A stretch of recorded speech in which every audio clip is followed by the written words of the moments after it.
Hello and welcome to Sincerely Elvis Presley. I'm Sean. Thanks for tuning in. I appreciate it.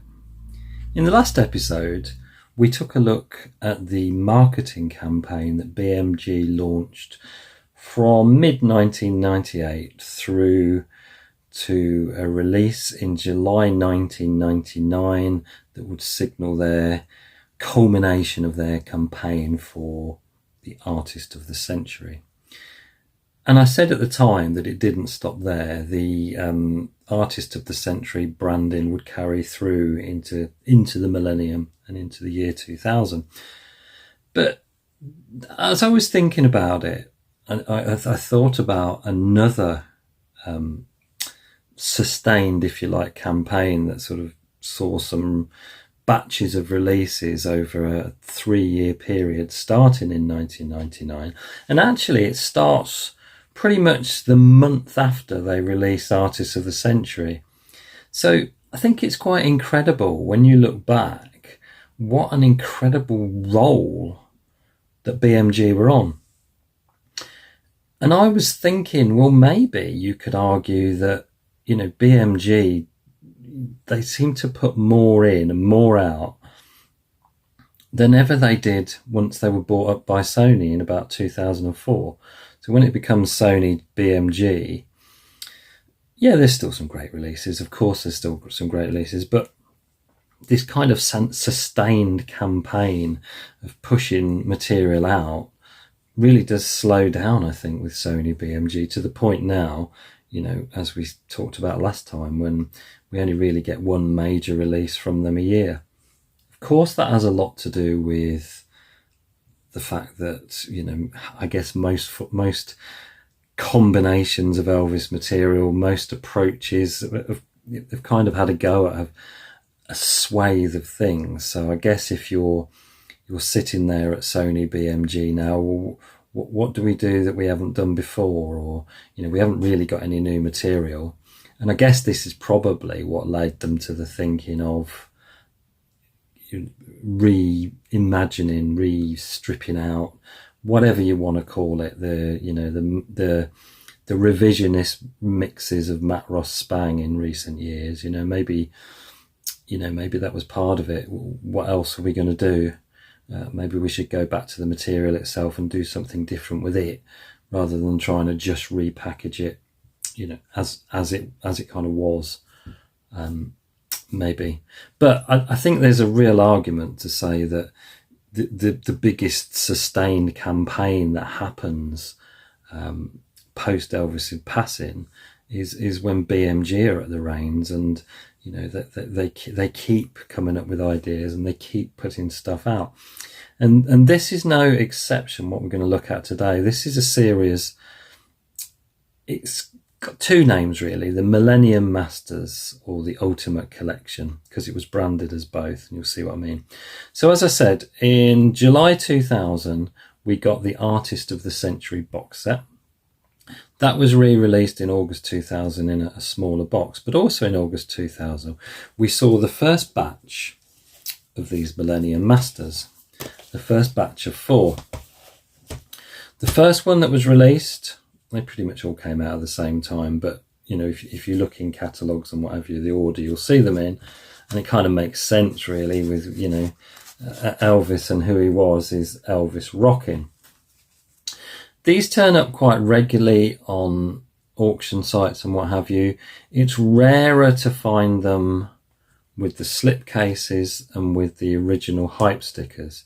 The original hype stickers proclaim them as a limited edition, and I believe the limited edition probably is the hype sticker and the slip case, if I'm not mistaken, because I don't think the actual releases themselves were particularly limited in any way, shape or form. And in fact, as we'll see, they certainly did ride this gravy train for all it was worth once it got going.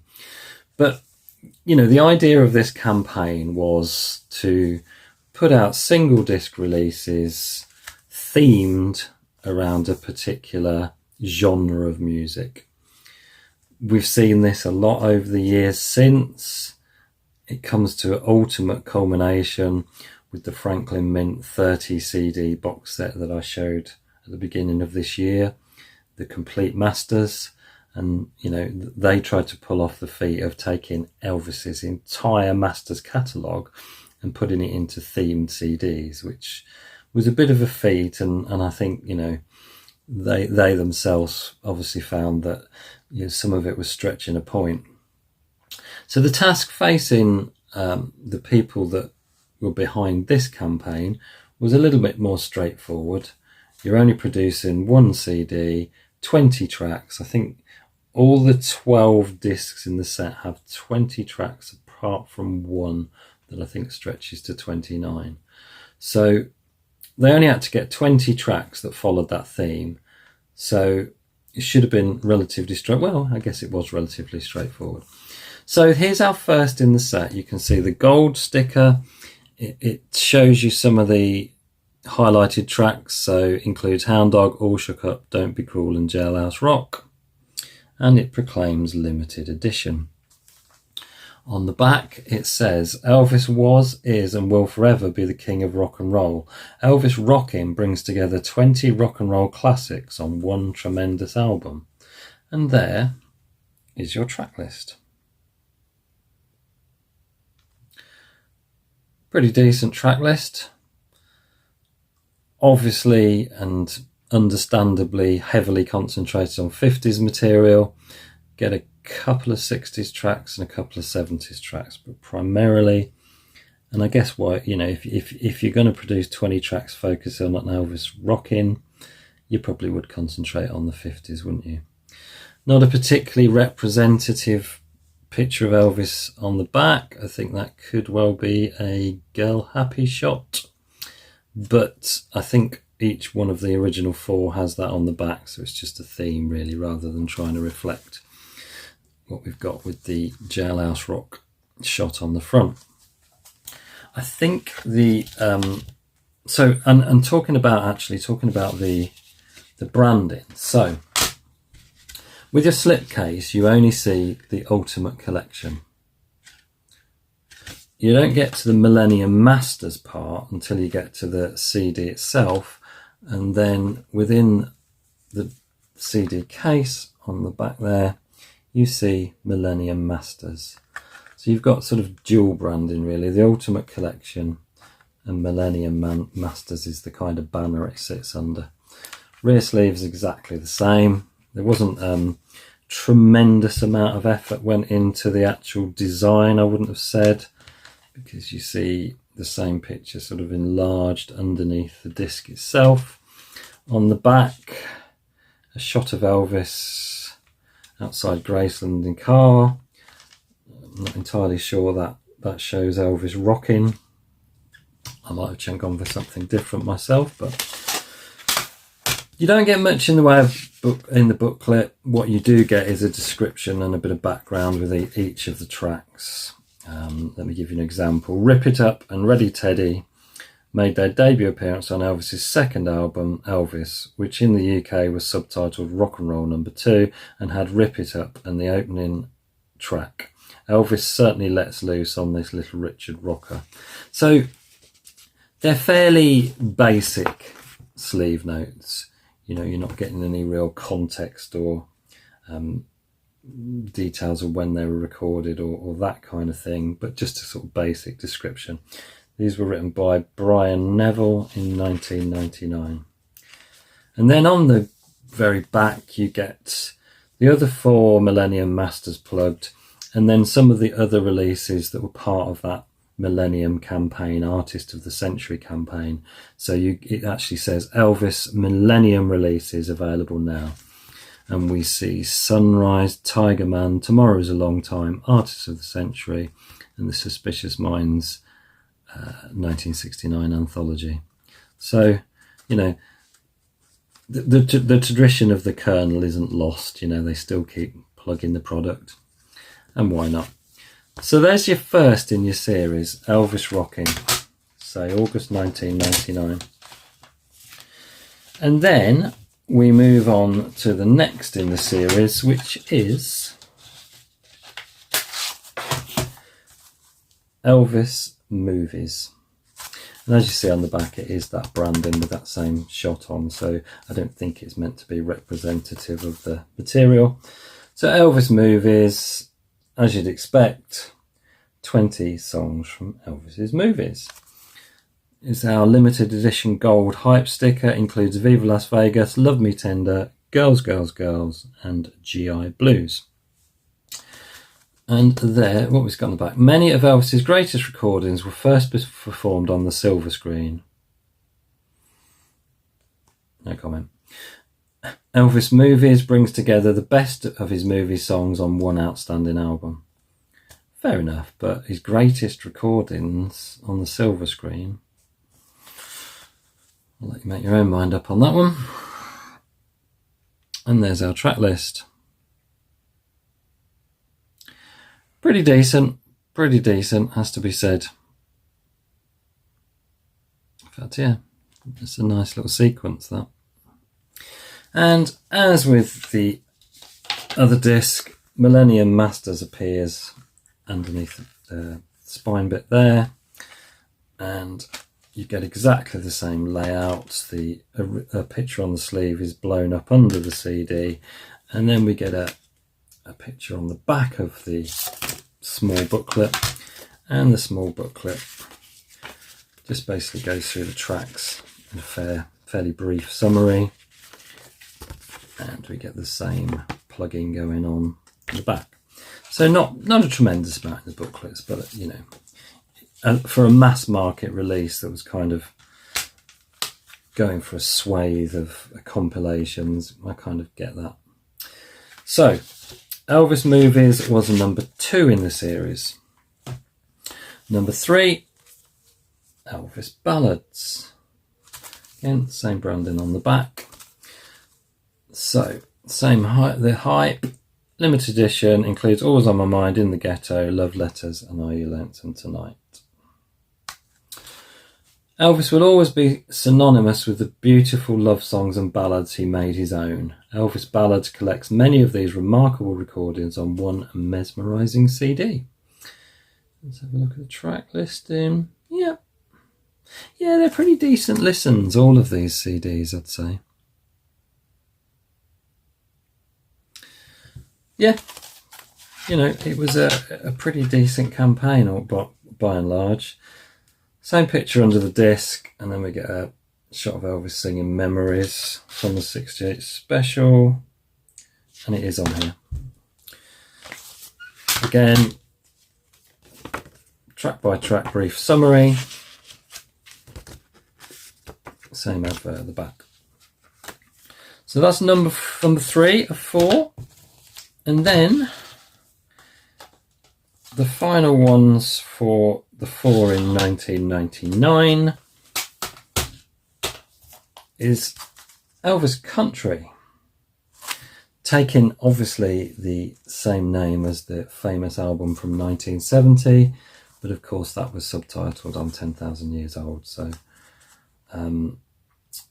not exactly the same title, but pretty similar. Great shot on the cover from 68, and limited edition includes Funny How Time Slips Away, Your Cheating Heart, Green Green Grass of Home, and We Can't Get Away From It, Old Shep. I know there are people that really love Old Shep, and I get that, and you know, especially if you're a dog lover and you've lost a treasured pet, Old Shep takes on a really significant meaning. I've just never really liked it. I've always thought it was quite a maudlin track, but that's my opinion. Yeah, feel free to destroy me in the comments. Okay, throughout Elvis's career, he always loved to perform country music. Elvis Country brings together the best of these outstanding recordings on one exceptional CD. And there is your track list. So I think these were a really nice little idea, you know, trying to do something different.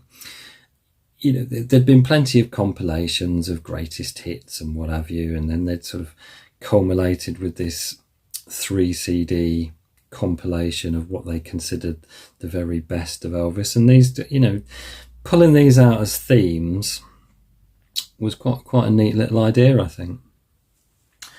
So what do we get? What picture do we get inside? Looks like a Stay Away Joe shot to me, which Elvis Country, yeah, kind of see it. And again, track by track summary, same plugin in the back. So really, for a bunch of 4 that came out in August 1999, a nice little set. It was up to the buyer, the general public, if you like, whether they wanted to just get one of them, if there was one particular genre that appealed to them, or, you know, they could get all 4 and have a nice little collection there. You know, we end up with 80 tracks across 4 CDs. Now, BMG, you know, was still infused with the spirit of the Colonel, because they were never going to be short on trying to milk that cash cow. So in November of the same year, November 1999, you could get these as a 4 CD set. So you could in August you could have bought them all individually, but by November you could buy them as a 4 CD set. So, you know, they weren't slow in missing an opportunity to sell that material again. So, you know, for the collectors among us, you can get your 4 individuals with your limited editions, and you can get the 4 CD box. But it doesn't stop there. Now, as a campaign, you see there's a real cohesion to the sort of graphic design of them, the colours and the font. But they obviously sat back for a while.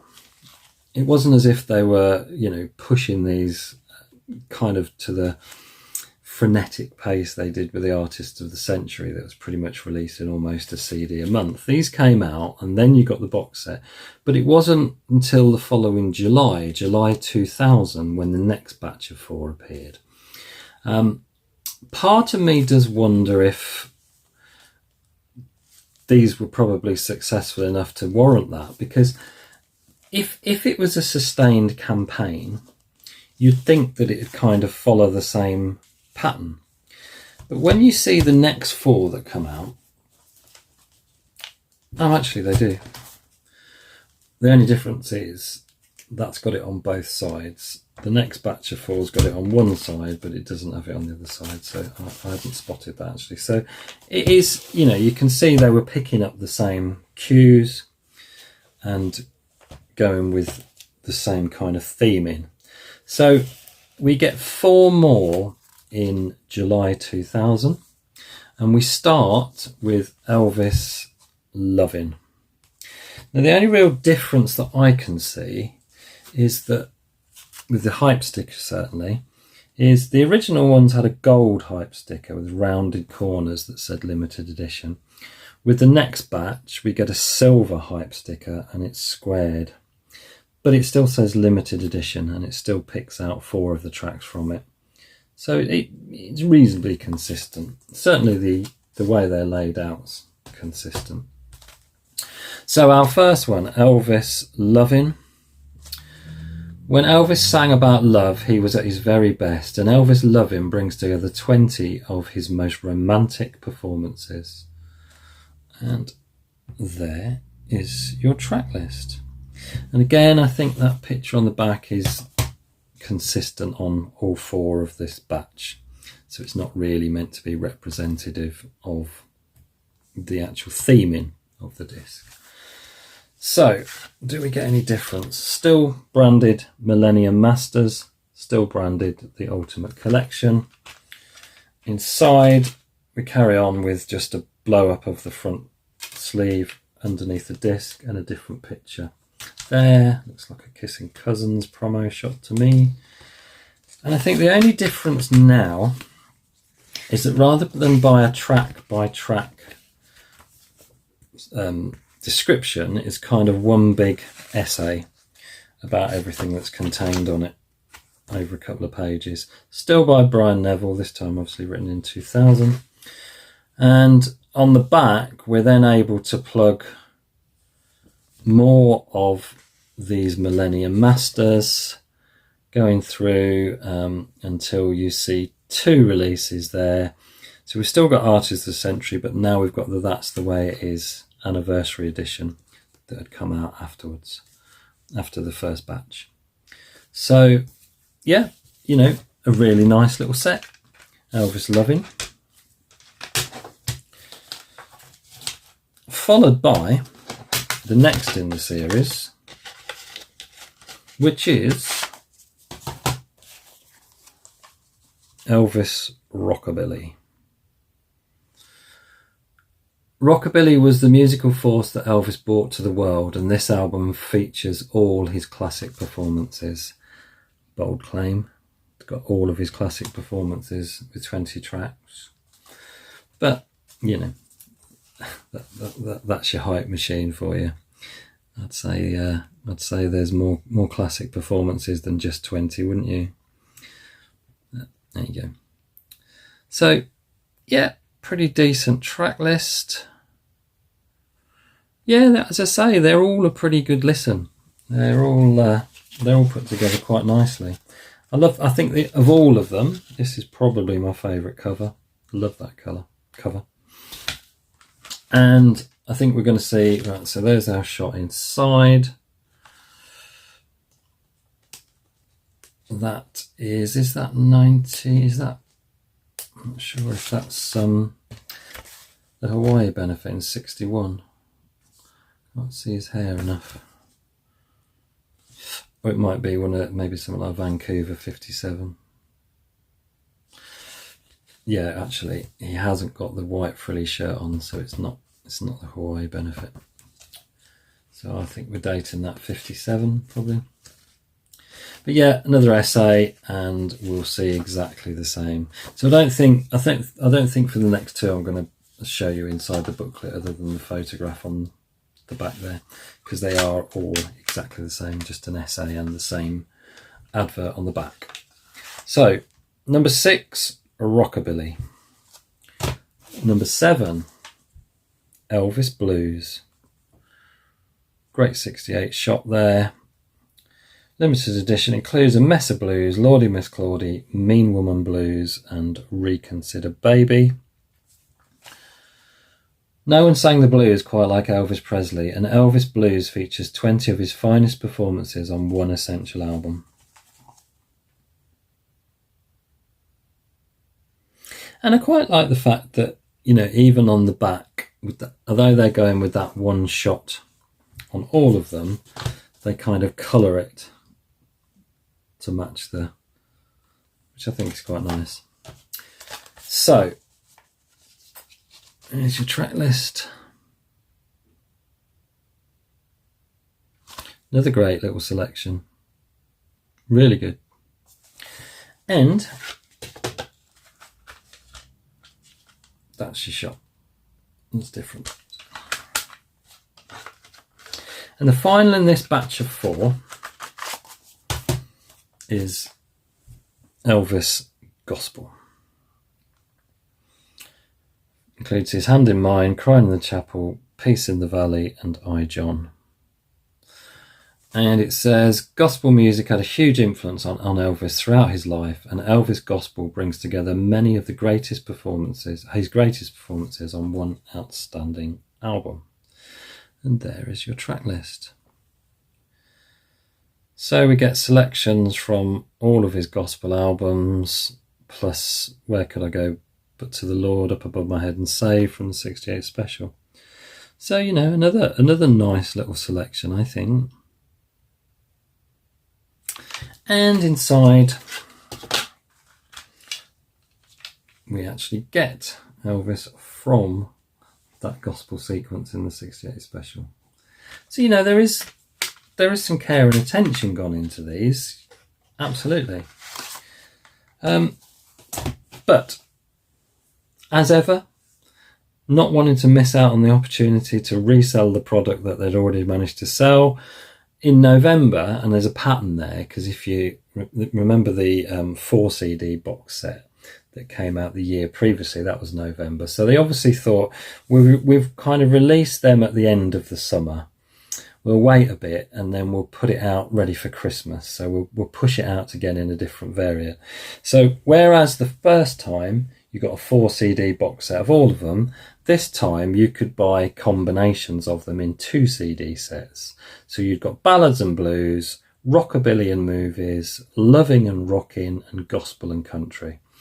So the 8 that they'd released as individual discs up until that point were then put out as 2 CD sets. So, you know, pushed out again.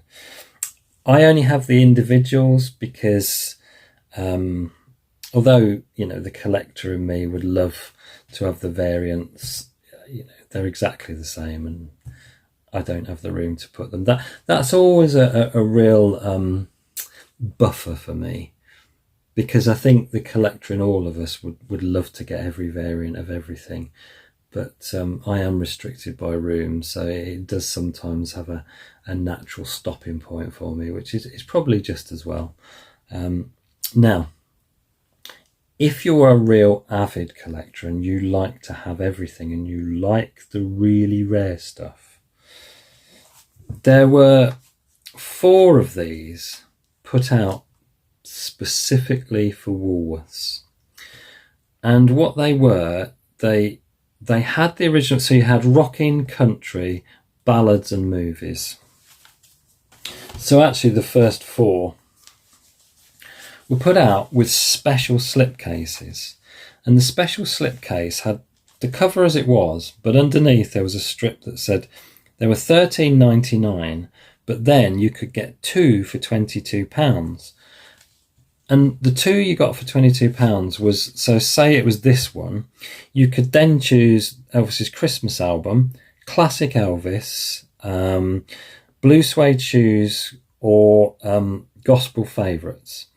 So there were 4 other titles that weren't part of this campaign that for a Woolworths exclusive, there were special slipcases that let people pick one of these up off the shelves and get it with one of those other 4 titles for £22.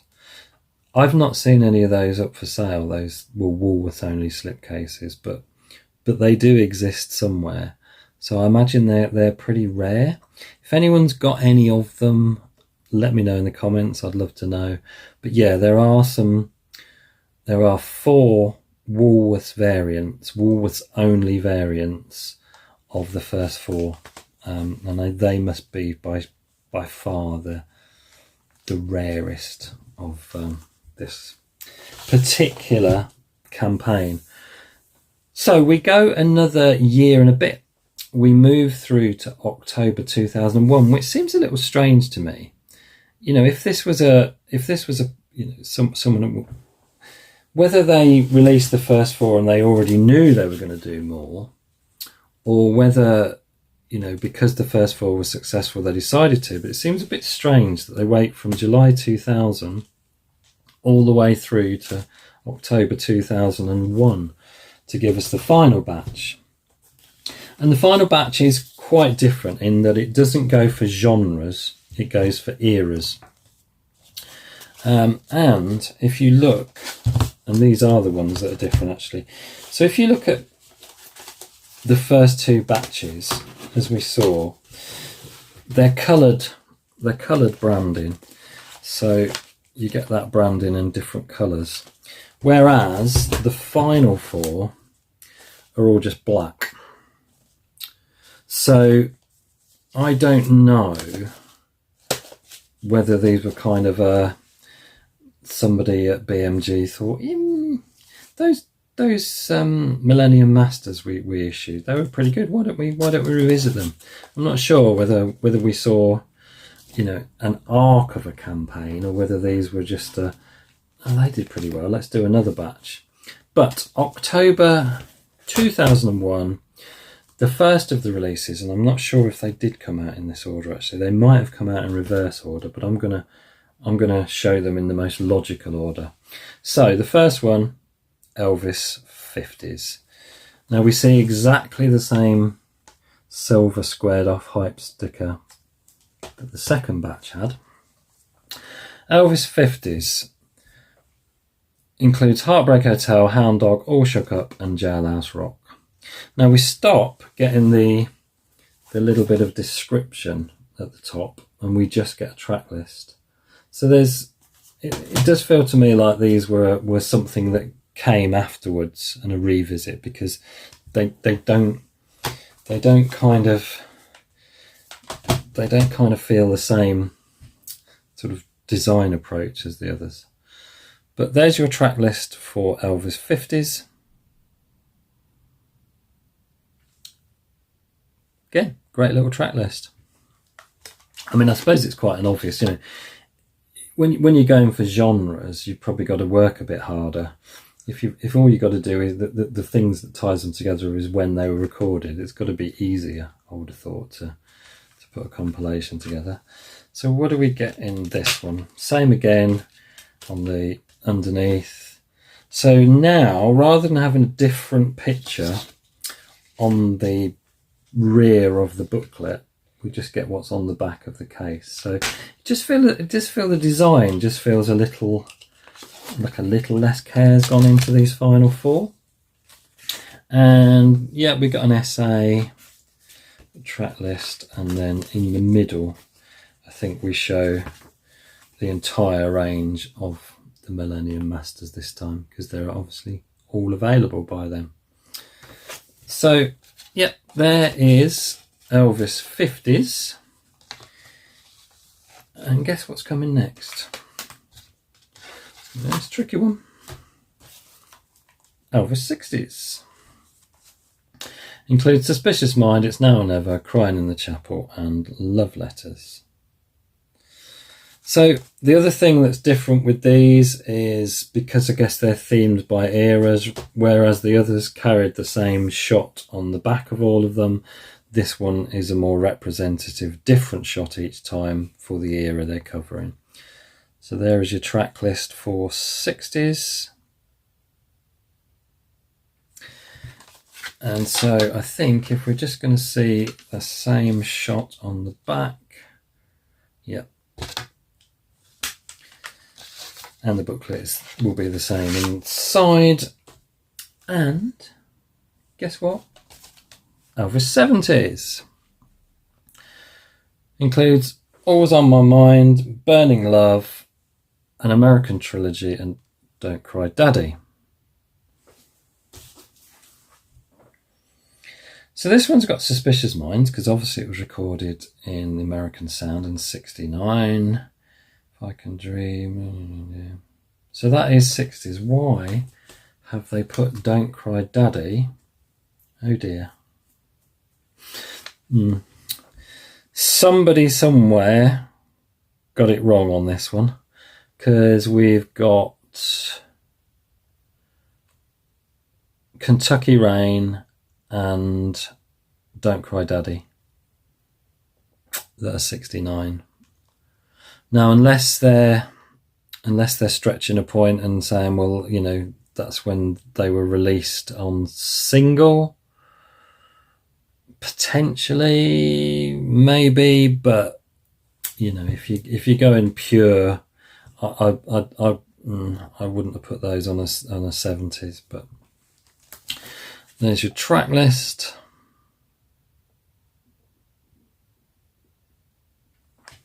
Still a great little track list, don't get me wrong. And the same picture. And just to make sure that those booklets are all the same, we will have a quick look. But I'm expecting to see the essay. This time, note it doesn't go in the middle, it goes at the back 2 pages, but it's the same advert for Millennium Masters.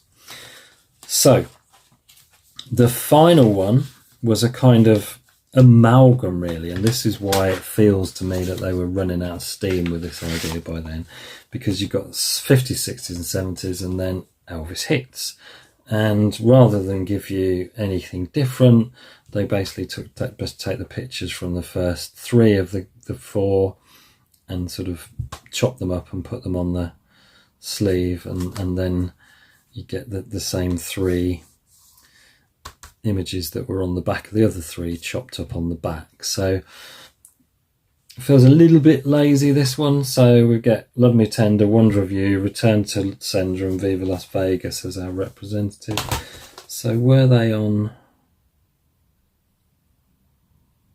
Viva Las Vegas wasn't on 60s, and nor was Return to Sender. So I don't think these are necessarily amalgam of the best of, if you like, those three. You don't have to say... No, they're not. So they are different representative tracks. It's just the artwork they've been a bit lazy with, and that's what led me to think that they'd just put together kind of a compilation of those three, which it isn't. The tracks aren't the same. So this is the final, October 2001, the final of the batch Elvis hits. Again, you just get those three images. But, you know, for 12 CDs across a period of 3 years, 99, 2000, 2001, I think it was a pretty decent little selection, really. So, you know, really, across all 12 CDs, you end up with 239 tracks in total, which is roughly a third of Elvis's entire output of masters.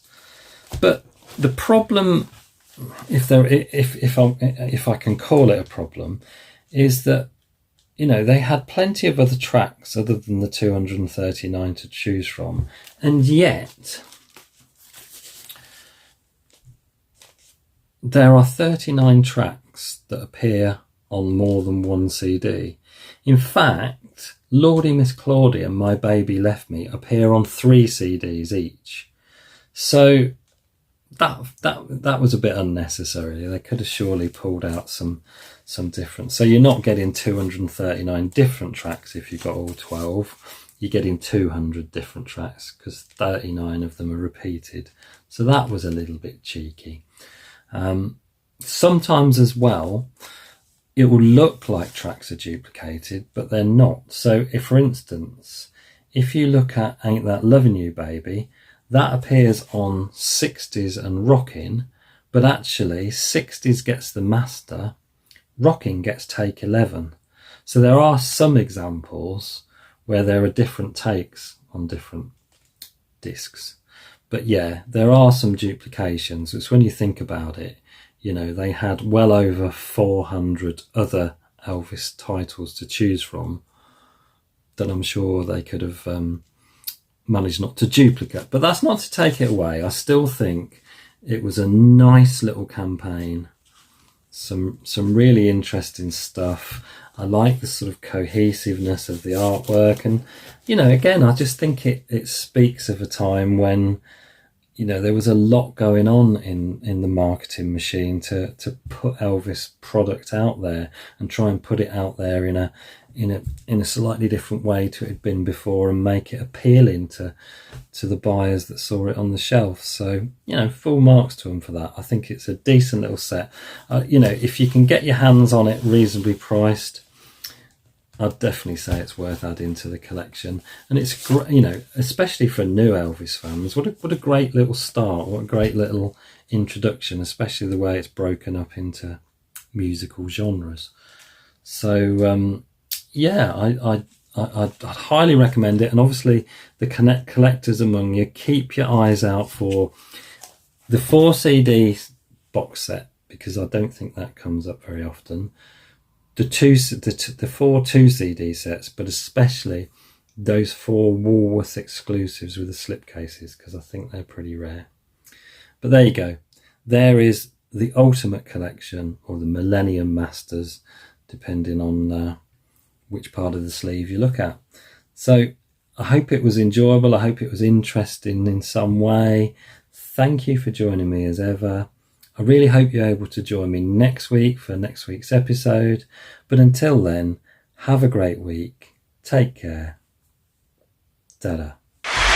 We'll meet you again. May God bless you. Adios.